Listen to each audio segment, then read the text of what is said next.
여러분들 반갑습니다. 집합건물 회계사면도 전현진입니다. 자, 오늘 여러분들과 함께 대법원요 사이트에 들어가 보시면 여러분들이 여기 보면 재판이라고 나와 있습니다. 여기 보면 주요 판결이라고 나와 있죠.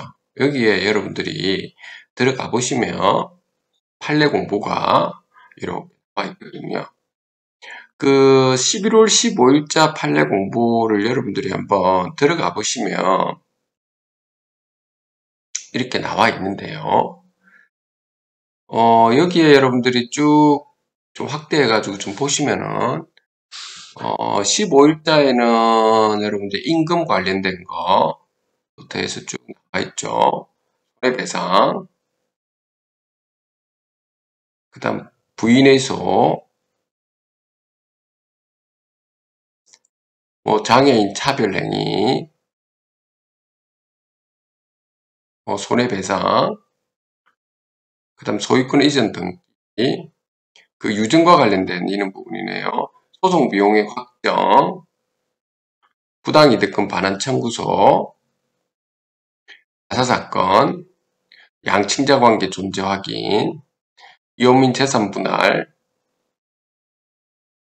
다음 시정명령 취소, 건축 신고에 대한 수리 처분 취소,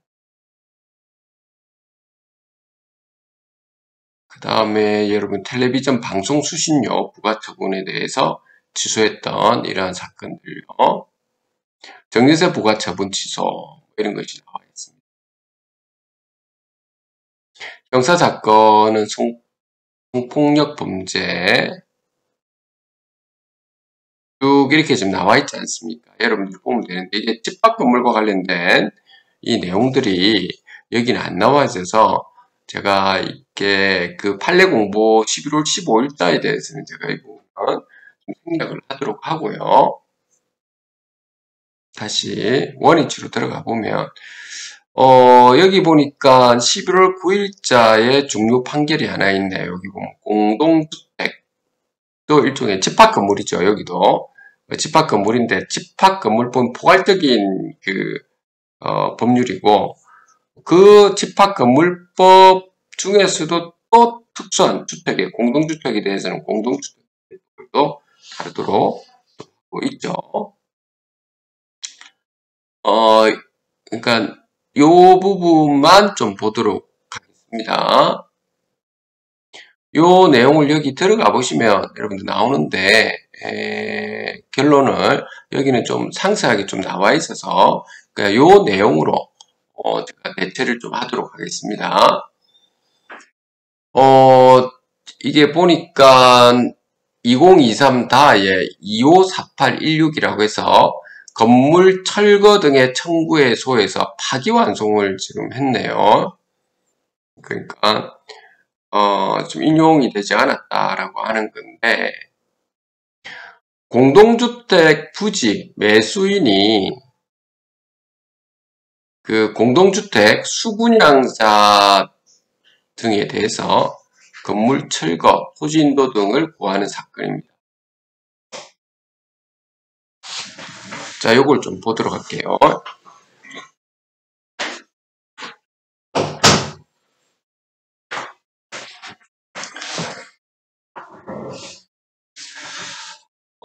지금 여기서 보면 우리가 지금 적용 범위가 지금 이렇게 지금 나오죠. 적용 범위가 이렇게 나오는데 집합건물법의 적용 범위 이렇게 지금 나오는데요. 어떤 내용인지 봅시다. 이 세 가지를 한번 보죠. 우선은 집합건물법의 적용 범위가 어디까지 되고 채권적 토지 사용권에 기초한 대지 사용권 성립 여부, 그 다음 점유 부분과 대지 사용권의 일체성에 반하는 토지의 처분의 효력은 무효다. 이렇게 나와 있습니다.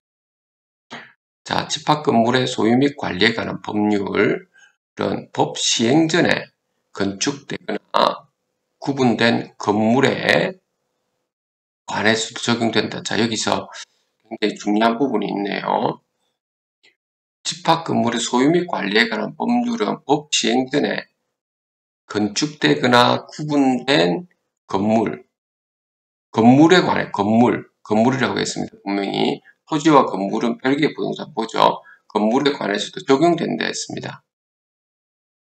이게 소급 적용이 된다는 거네요. 여기서 그렇죠. 이게 특이한 사항입니다.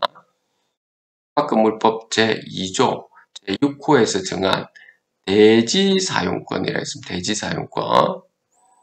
구분 소유자가 전유 부분을 소유하기 위하여 건물의 대지에 대하여 가지는 권리로서 반드시 대지에 대한 소유권과 같은 물권에 한정되는 것은 아니고 등기가 되지 않은 채권적 토지사용권도 대지사용권이 될 수가 있는 것은 우리가 좀 많이 봐왔습니다. 그렇죠? 이러한 대지사용권은 건물의 존재와 그 구분 소유 집합 건물입니다. 건물입니다, 여러분들. 집합 건물. 우리 지금 지상권에 있는 그 건물요.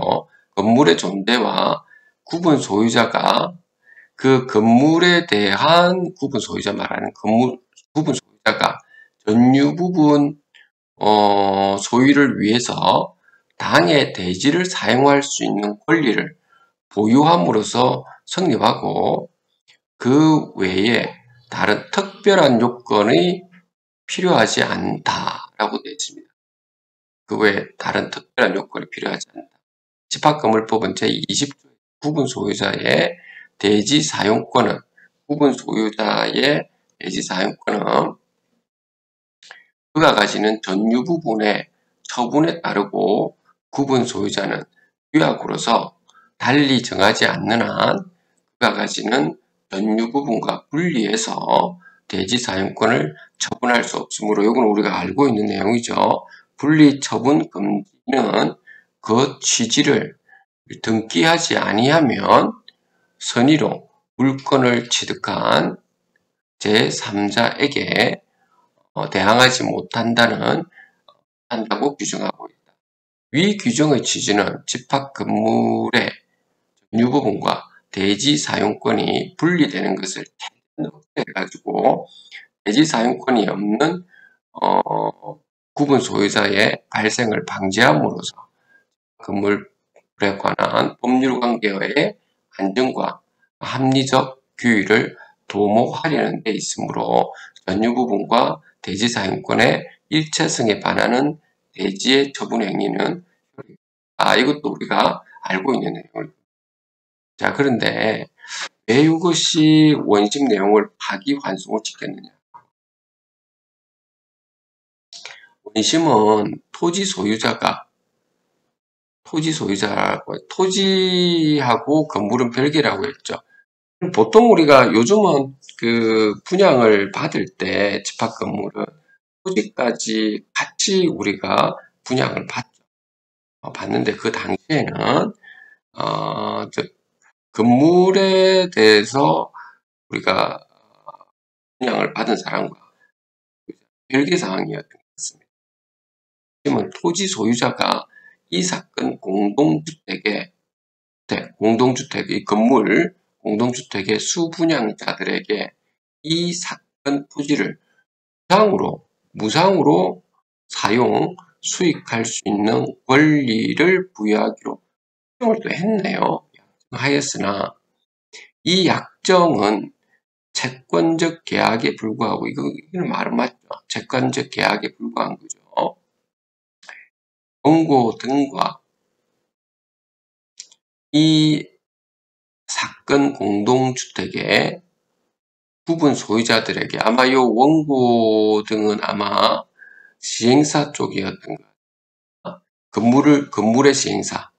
그래서 원고 등과 이 사건 공동주택의 부분 소유자들에게 그 효력이 미치지 아니하고 이 사건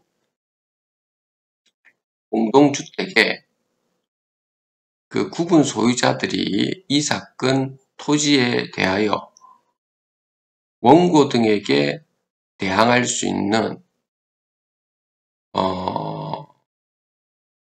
물권적 권리를 취득하지 아니하였으므로 그러니까 이 부분이 결국 토지에 대한 물권적 권리를 취득하지 아니했으므로 이 사건 권 설정 등기라든지 대한주택공사의 이 사건 공동주택에 관한 소유권 보존 등기가 맞춰진 시기는 건물법이 제정되기 전이므로 대한주택공사 또는 이 사건 공동주택의 수분양자들이 그 전유 부분을 소유하기 위하여 이 사건 토지에 대한 대지 사용권을 취득하였다고 볼 수 없다고 판단했다는 겁니다. 원심에서는.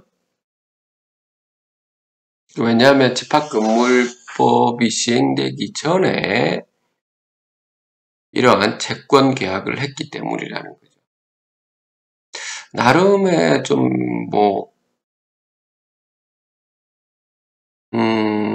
보면 일리가 있죠. 여러분들이 보실 때도 아마 충분히 이 주장은 할 수 있었던 것 같은데 그런데 여기에 앉아 문제가 생겼다는 거죠.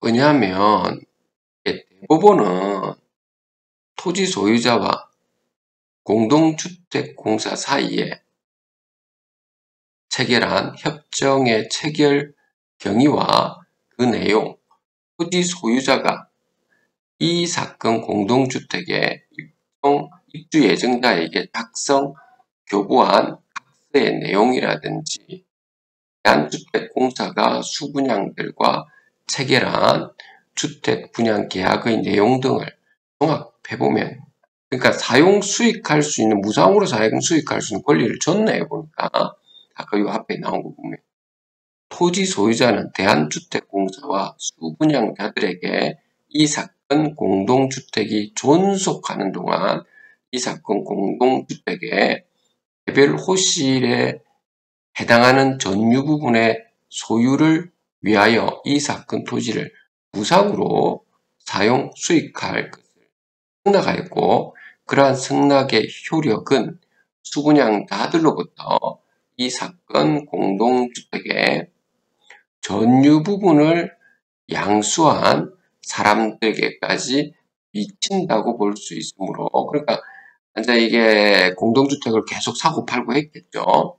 집합건물법이 1985년 4월 11일자에 시행됨에 따라서 대한주택공사와 이 사건 공동주택의 수분양자들 및 수분양자들로부터 이 사건 공동주택의 전유 부분을 양수한 사람들이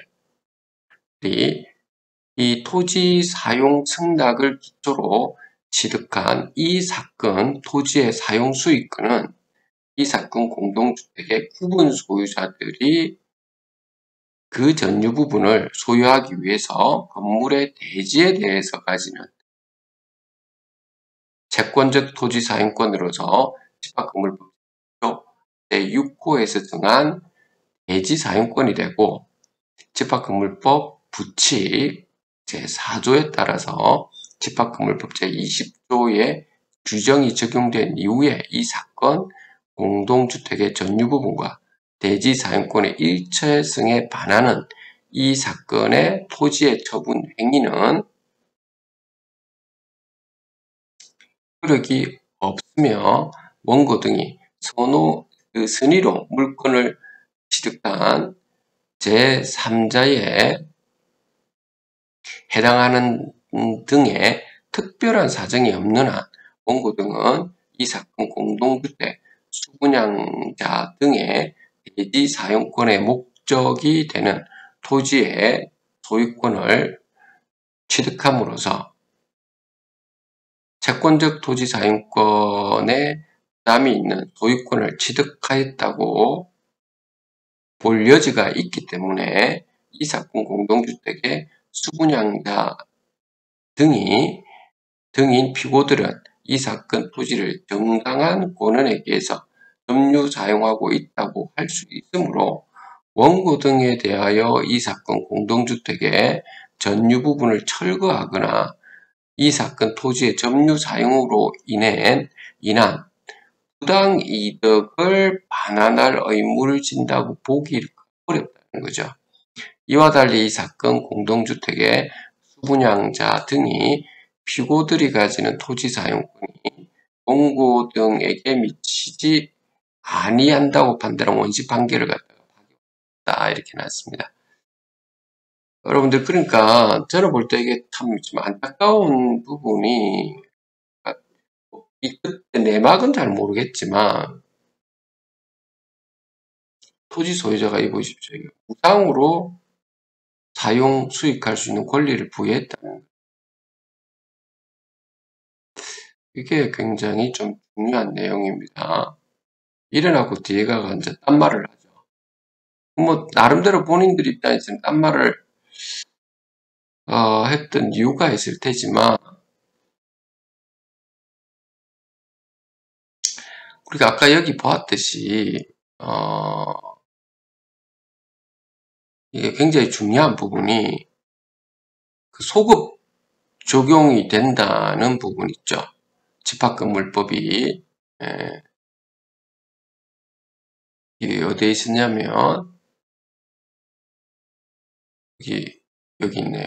집합건물법은 법 시행 전에 건축되거나 구분된 건물에 대하여도 적용된다라고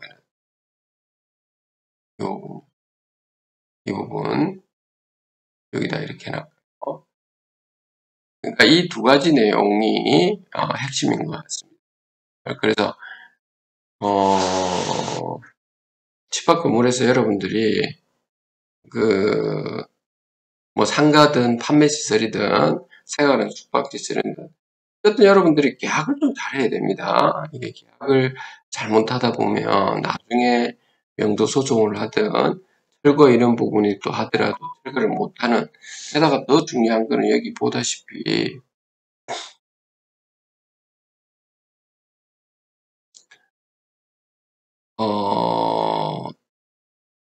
요렇게 돼 있잖아요.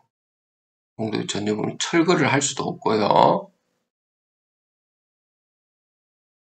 점유 사용의 부당이득을 갖다 반환할 의무를 보기도 어렵다는 그러니까 이런 부분이 발생한다는 겁니다. 자, 오늘 여기까지 여러분들하고 하도록